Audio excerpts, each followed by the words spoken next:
তোমার বাবা মা কই? আমার বাবা বিয়ে করে গেছে গা, মা আছে তো। মানে বাবা? আমার বাবা বিয়ে করে গেছে গা। ও, তোমার মা কি করে?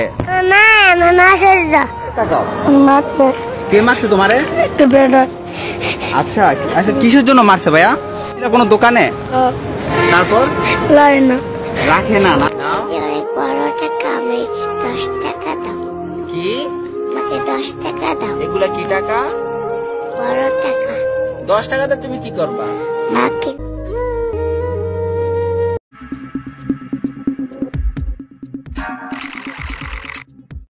শিশু শব্দটার সাথে মিশে আছে ভালোবাসা, আদর এবং মমতা।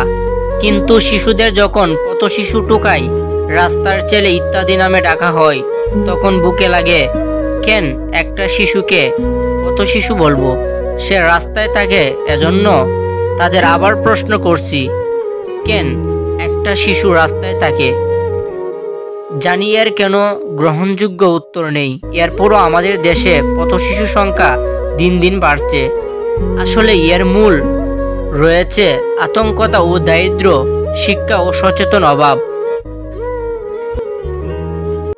এক শ্রেণীর অশ্লীল ও দায়িত্ব মানুষ অপলিপ্তভাবে সন্তান জন্ম দিয়ে থাকে এবং একটা নির্দিষ্ট সময় পর তাদেরকে পরিত্যক্ত করে। এভাবে বাড়তে থাকে অবহেলিত পথশিশু সংখ্যা। এসব পিতামাতা সন্তানের মারধর করে রোজগার করার জন্য। তখন থেকেই শুরু হয় তাদের অবহেলিত কষ্টের জীবন। তখন কি পাও? না। কেন? মা বাদ নাই গলো। চাল নাই। চাল নাই? চাল। হ্যাঁ চাল নাই। আসলে মানুষের মানবতা এবং মনুষ্যত্ব দিন দিন হ্রাস পাচ্ছে। ফলাফলে পথশিশু সংখ্যাও বৃদ্ধি পাচ্ছে। এতে আমাদের বিবেক কখনো কি নাড়া দেয় না? এতে ভাইয়া ভাই এই টাকা কি করো ভাইয়া তুমি? মারতে দেই। আমি এতিম হই কাঁদি না কেন তোমরা বোন।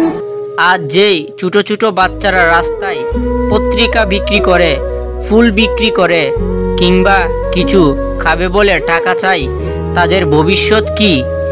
যে বয়সে তাদের হাতে থাকার উচিত বই খাতা, সেই বয়সে তাদের হাতে প্লাস্টিকের বস্তা। রাস্তায় তারা প্লাস্টিক খুঁজে। কি নির্মম বেদনাময় দৃশ্য। 2015 সালে হিসাবে অনুযায়ী বাংলাদেশের পথশিশু সংখ্যা ছিল 10 লক্ষ, যার মধ্যে 2.5 লক্ষের বেশিও ছিল রাজধানীতে। বর্তমানে বাংলাদেশে পথশিশুর সংখ্যা নিয়ে সুনির্দিষ্ট কোনো তথ্য নেই। কেউ বলেন 21 লক্ষ, আবার কেউ বলেন 24 লক্ষ। তবে এদের মধ্যে 50,000 শিশু আতঙ্কিত অর্থের রাস্তায় থাকে। সমাজ কল্যাণ মন্ত্রণালয়ের এক গবেষণা দেখা গেছে, পথশিশুদের 51% অঞ্চলীয় কথায় শিকার হয়, শারীরিকভাবে নির্যাতন শিকার হয়। 20% সবচেয়ে বেশি যৌন হয়রানির শিকার হয় মেয়ে শিশু। 14.5% পথশিশু যৌন নির্যাতন শিকার হয়। আর মেয়েদের পথশিশুদের মধ্যে 46% যৌন নির্যাতন শিকার। দেশ থেকে মুছে যাবে টুকাই নামক শব্দটি। শিশু থাকবে শিশুর মতোই, কিন্তু পথশিশু ঠিকানা যদি পথেই বয়ে যায়, তবে এসব শিশুদের জন্য লোক যে কোনো ভালোবাসা কিছুই হবে না। আপনি 100টা শিশুকে লোক দেখানো সেবা না দিয়ে একটা শিশুকে দায়িত্ব নিন, যেন সেই শিশুটা বড় হয়ে ডাক্তার আর ইঞ্জিনিয়ার হয়ে ওঠে। এভাবে প্রতিটা সংগঠন যদি পথশিশুদের সামাজিক সেবা এবং খাবার না দিয়ে তাদের পুরো দায়িত্ব নেয়, তাহলে অন্তত কিছু শিশু দেশের সম্পদে রূপান্তরিত হবে। পরিবেশ বলতে চাই, আমরা চাইলেই সব পারি, কিন্তু আমরা যেভাবে চিন্তা করি না। আমরা জন্মদিনের পথশিশুদের সাথে সময় কাটিয়ে মানুষকে ফেসবুকে দেখাই, কিন্তু কয়েকটা পথশিশুকে শিশুতে রূপান্তরিত করি না। চাইলেই কিন্তু পারি।